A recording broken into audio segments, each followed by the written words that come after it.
Ah there, friend. Are you tired of your colors looking like total garbage? Is your printing missing that pizzazz? Are you ready to throw in the towel? Well, you're in luck. For a price of $0.00, we're going to show you how to make your colors absolutely pop.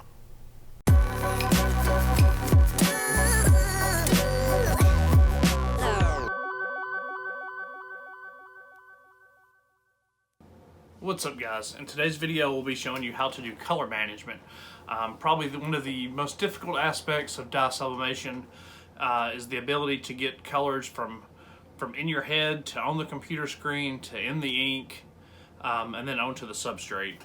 We're going to tackle some of those steps and show you the 5 best tips I have for making all that work and making your colors absolutely pop. So without further ado, here's how you do it.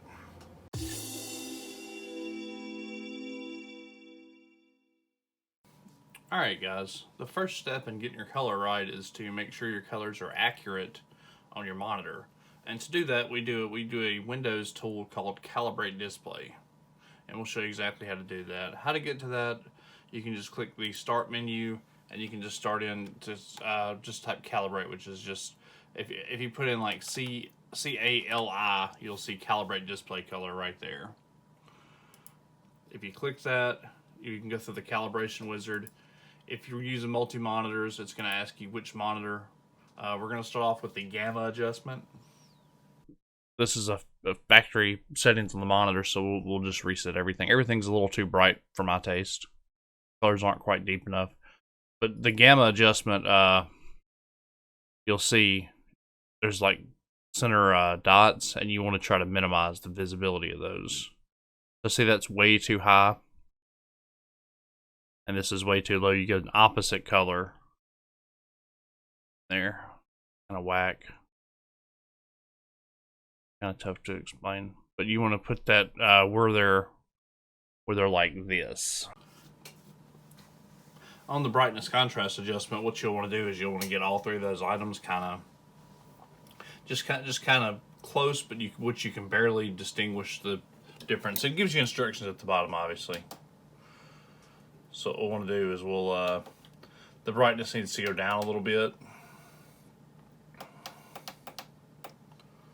Probably to about 70 on my screen. Like that looks really good. 70 looks really good. Okay, so we'll go ahead and hit next. And you'll see this is way too much contrast. Not enough contrast.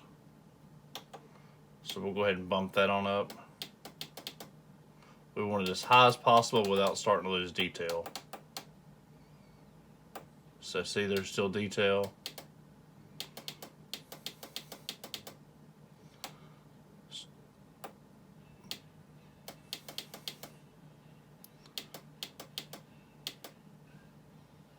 I think we're starting to lose detail right there. So I think that's going to nail it. The grays, you can see the same thing. It just tints the monitor. Most of the time the monitors are, especially if you install the monitor driver, which I highly recommend doing, the disc that comes with the monitor, that's going to give you better results out of the box. And then you do the calibration, you'll have pretty nailed colors on the monitor. So previous calibration, current calibration. But a lot of our adjustments are in the monitor, so it's not going to show that on the windows. Well, anyway, that's how you calibrate the monitor for more accurate color. You can also do clear type, which is worth doing. And what it'll do, it'll show you a series of images, a series of text, and you select which one looks better to your eyes. Which I've already went through this, so you just select the one that looks the best. That one kind of looks a little bit better, actually. That looks pretty good. And it'll calibrate the text. And that is how you calibrate a monitor.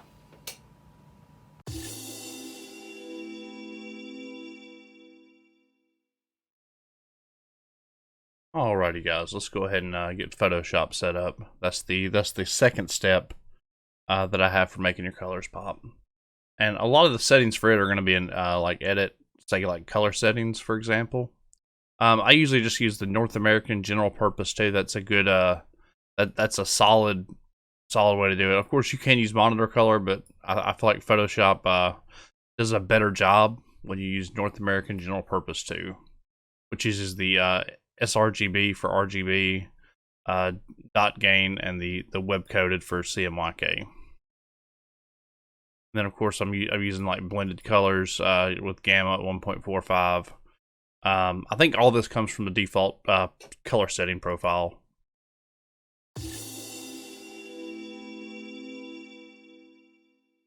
Helpful to do your images if you can in CMYK, because that's going to match what your printer can reproduce. Because some colors cannot be reproduced in RGB. I mean, from RGB to CMYK, and I'll show you a couple of those and how that works. We'll just go ahead and do this. Actually, do a new layer. I'll do that first. Go ahead and show you some of those colors and why this is important real quick. Like colors like some of these are not going to be able to be used with your printer. Like you cannot print a real lime green or like a fuchsia. Like you can't print that color in the CMYK color space because there's no combination of colors to make that color. And I'll do a video on this a little later, but I was gonna go ahead and show you kind of how this works. Like, say this is another good one. And you'll notice a difference when you actually convert this to CMYK. And see the color difference there? Before and after. Like that's CMYK's best attempt to do it. So if you can help it, always do it in CMYK. That way you kind of know what to expect.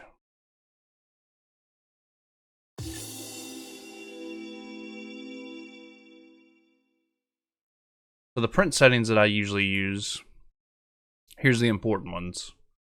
I do the printer manages color. I'll let the default Epson firmware do it. Nothing special there. But there is some special things under print settings over here. And what I do, color. This I usually have to premium presentation paper matte, and of course high quality is what you'll want to do. That will allow it to put much more ink down and make the colors actually pop, because otherwise you're not going to get nearly enough ink for dye sublimation.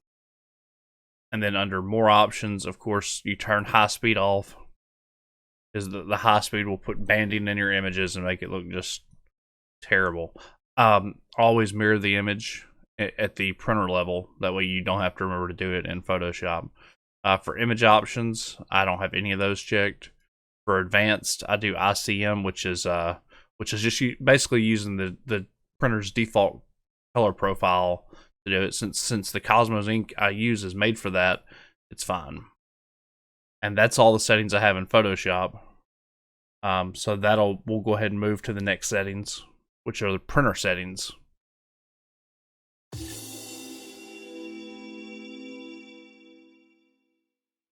Alright guys, in this step we're going to go ahead and go through the printer settings that I use.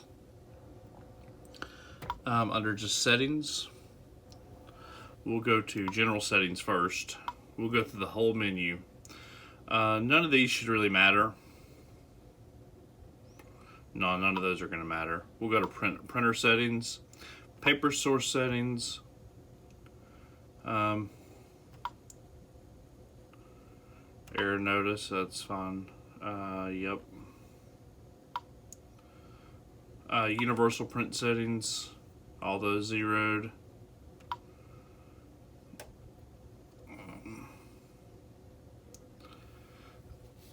Thick paper. I wonder if that needs to be on. I guess if you're running into issues with it, with the print head hitting it, maybe. The one thing I do is I do the ink dry time is longer, and that's just what it does. I think that increases the time it takes between the print head swipes to kind of give it a minute to soak in, and I feel like it does a better job. I feel like I don't have to let it dry as much. Let's see. That can't be it. Yeah. Quiet mode off, bi-directional on. But most of the settings are actually in the actually when you print it from Photoshop.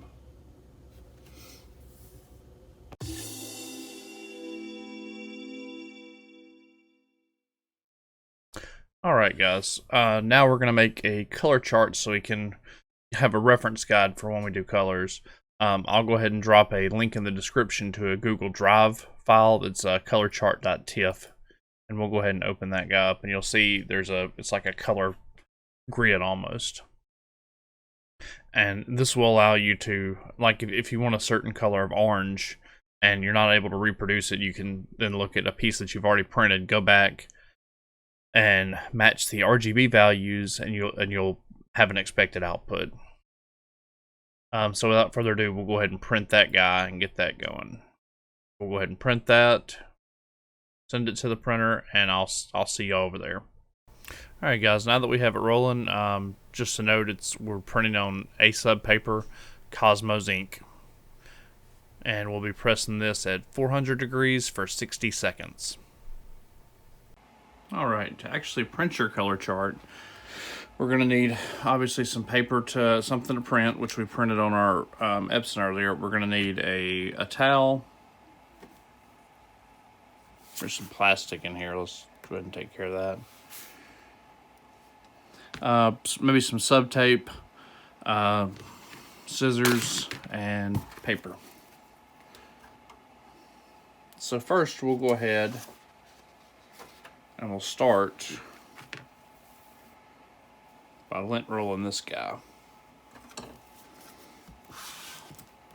I usually just take a lint roller and just go over it and get some of the stray fibers. That way, because otherwise they'll turn up blue and there's all kind of stuff on them. Alrighty, let's go ahead and get our towel pressed. For this, I'm doing 400 degrees at 60 seconds. And the first step is always put down your transfer paper. I mean, not transfer paper. Sorry, butcher paper. That'll keep anything off your heat press. That's the whole reason I end up doing it. After that, you're good to go ahead and put your towel on. And then we usually cover it with another piece of paper. I don't like the size of that. That's just big enough to... It doesn't adequately protect anything. So we're going to cut a little bit bigger paper.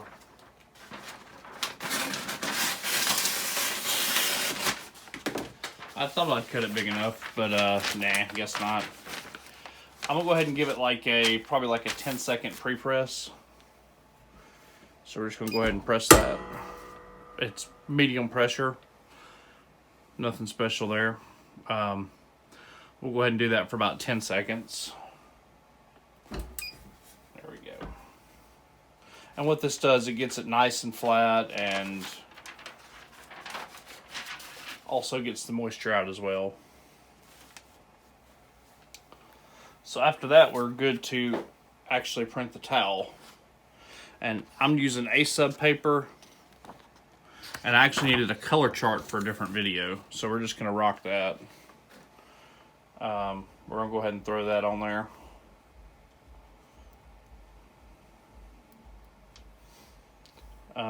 Let's go ahead and put some actual printer paper down too, on both sides to protect.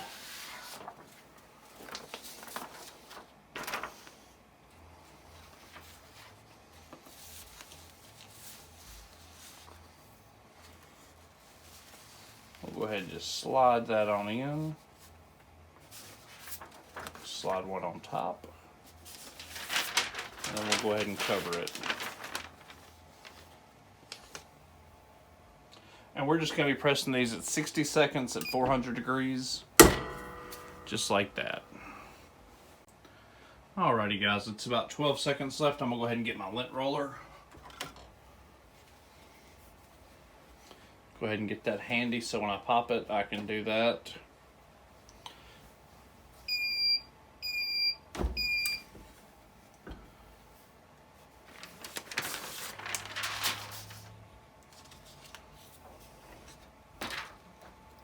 It's a little warm, but it's not too bad. Not bad. There we go. And then, this is what we get on our color chart. And we can use this to identify what colors print like what, based on the fabric. And as you can see, that with those settings, the colors are pretty vivid. Now, you might be wondering, how do I use this color chart actually? And the actual way to use it is if you find a color that works better than something that you're printing. Say you wanted this certain orange right here, you know that it's number 4 and number 01. So you know you could you open your color chart in Photoshop and just select that color, and you already know what RGB value to use. Alright guys, I appreciate y'all checking out this video. Hopefully you learned a little something about color management for dye sublimation. If you liked the video, give it a big old thumbs up. Subscribe if you want to see more content from me. I'll keep putting out these videos as long as there's interest in them. If you have any ideas for future videos, just drop those in the comment section. We will be doing a secret sauce, which is the most popular video on my channel, version 2.0, very soon. I wanted to go ahead and give a big shout out to the Cosmos Ink Facebook community. They've been more than helpful on anything I've ever brought to their attention. I really appreciate it, guys. But I think that does it for this video. Peace.